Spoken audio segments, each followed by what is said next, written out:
Okay, if we're going to move that, then let's go to number 8, comments from council members. If you have a comment, just go ahead and turn your mic off and I'll call on you. Turn it on. Turn it on, yeah, turn it off, turn it on. Michael? I have a couple of things. So one, we received a request to support or to not support something that's being proposed regarding and see, this is when it gets late, it's hard to keep these things straight in your head, but basically there's something afoot in Sacramento where they want to reallocate some money that's coming to the cities, and they want to reallocate that to charter schools. ERAF. ERAF, thank you. Mm-hmm. Too many acronyms, but yeah, so yeah, I don't know if there's anything in motion yet from the city manager's office or through the mayor to support that, but it does sound like something that could affect us and that we may want to take a position on. So I did want to ask if we can, if we're not already doing something to support that effort to defeat that we might consider it. Sure. Through the mayor, we do have a opposition letter drafted and ready for the mayor to sign tomorrow. Okay. All right, thank you. And my other item was regarding rate increases. And I got a call yesterday, and it was, regarding whether we're going to be moving forward with our regularly scheduled rate increases on utilities. And I know we moved forward with garbage, and it was a very minor increase. We saw cable go up, and there's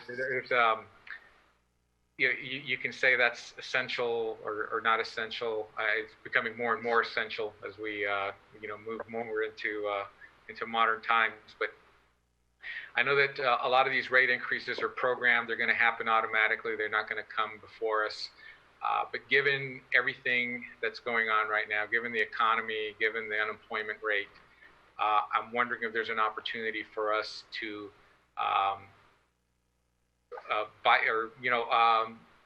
review that and hold off on rate increases for water and sewer. There was also a request from the same resident asking if we can provide discounted rates for people with permanent disabilities. And I know that we do it with people that have, that they're proving, limited low income. But, if we can extend that to people with permanent disabilities. I know PG&E, they do some vetting, and I heard that from at least City of Millbrae will honor whatever PG&E is doing in terms of discounts for residents that meet either disability or low income things. So it seems like there's an opportunity there for us to expand what we're doing without a lot of extra work, without a lot of vetting, if we approve that. So something I wanted to bring to my colleagues and hopefully get some support on providing a little bit of relief to the residents this year. Thank you. Thank you. Let's go down. Laura? So Michael, just on that comment, PG&E has what's called the CARE program. And yeah, a lot of utility companies actually will just sign them up. And we actually sign them up if they're on the CARE program. And they have to opt out of it. We send them a letter to opt out if they want to opt out of it, because it's an important thing, especially for utilities. Public comments, we continue to hear public comments, and some things are just opinions, and whether they're happy or sad or frustrated or whatever, and I understand that. But sometimes public comments offer an opportunity to respond to the resident and to provide them information. So I'd really like to see a more consistent process, or is it my requirement, should I make this comment under council comments to say, hey, earlier tonight, someone made a comment and I'd like to see if we can get X, Y, Z to them. And I don't know if me interrupting earlier in the meeting during public comment was the right thing to do or not. So I guess I want clarification. And yes, for all of us. Linda, and then, Yeah, so I just wanted to, sorry, when I look down, I'm looking at my notes, everybody. It's not my phone. I just wanted to see if we could, we had a nice follow-up a couple weeks ago on Florida Park, and I know that some of the community got excited about an alternative plan since we didn't have the money to do what I think was originally anticipated. So if we could, if we could, as a city, just keep the weeds down, that would be great, and keep the park clean. I'm not sure if staff is fully back at work, but the other area that I drove by yesterday that was a bit concerning was the growing, I guess, just stuff. I don't know how else to explain it. On Forest near the park, there is a small homeless encampment there, and we understand from the beginning of Shelter in Place that we can't remove the encampment right now. I believe there's 2 people there. But from the last time I went a couple of weeks ago, it's almost maybe more than doubled in size just by stuff.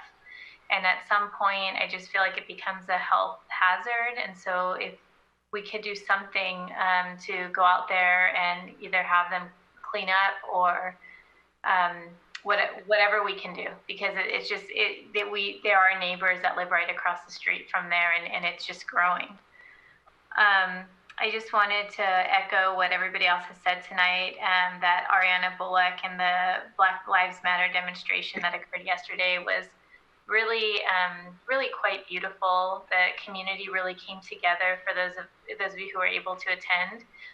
And I saw a lot of parents there, parents of CAP students, a lot of Cappuccino students. We had teachers from the district there. It was probably over 100 people that showed up, and it was just a really unifying event. And she did a really great job.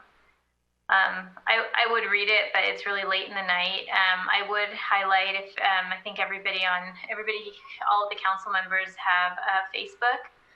The president of our Arts and Culture Committee posted a post the other day on Facebook that I highly recommend everybody read. She gave me permission actually to share it, but she gives a great insight of what it's like to be African American living in San Bruno, and it's something that if you haven't thought about, you should definitely think about and take the time to read. It's really heartfelt and I think quite honest.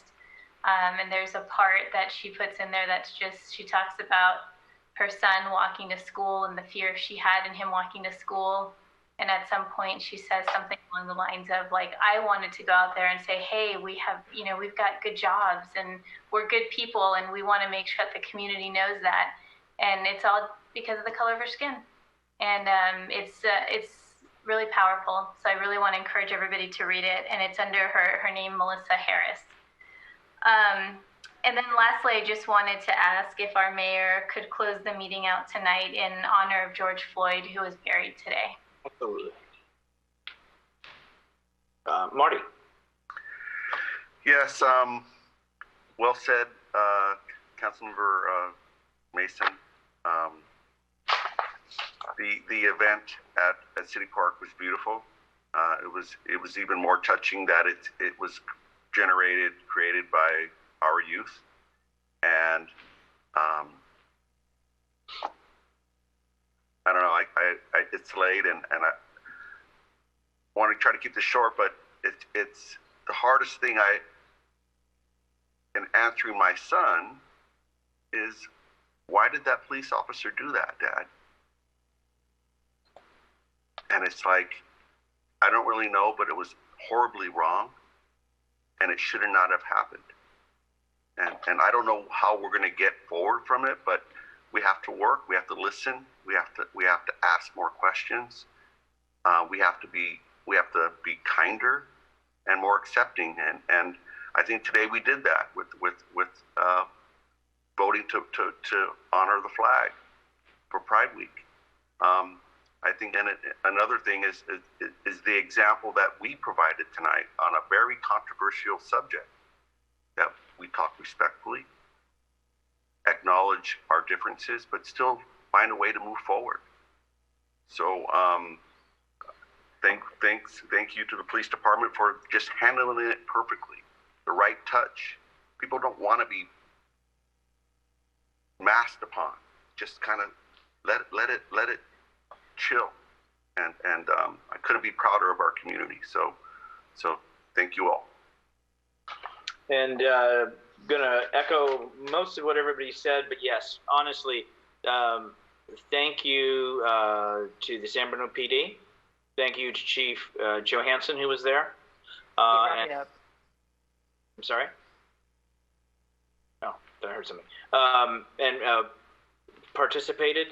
Thank you to the staff who brought buttons, signs, water. I mean, it was really going to try to make this as a special moment. And for somebody who has called the other mayors to say, how did it go yesterday? I will say, I thought ours, and again, you may not read about it in the newspaper, saw it on the news, but you didn't need to, because it really was a united, good effort by a community. And unfortunately, those things aren't newsworthy all the time, but it made news, I think, in the city of San Bruno and in my heart. And to everybody that was there, I really want to thank you. And again, to the police department, who, as was indicated, I thought, did the right thing, took the right stance, allowing everybody to have their opportunity and moment in the city park together as a community. So, and thank you to everybody for tonight and staff, all of us. We started it off and we're ending it off, and it's about trying to unite, trying to not be silent, and trying to move forward. We are going to adjourn. We are going to adjourn in a moment of silence prior to us departing. As we well know, today marked the day that George Floyd was laid to rest. And as his daughter had said, my daddy changed the world. So let that be something that we all remember, that one person, in whatever unique and special way at times, unfortunately, he should never have been taken from this earth. But my God, his name will resonate, and hopefully this country becomes a better place for this man being amongst us. So may I have a moment of silence, please?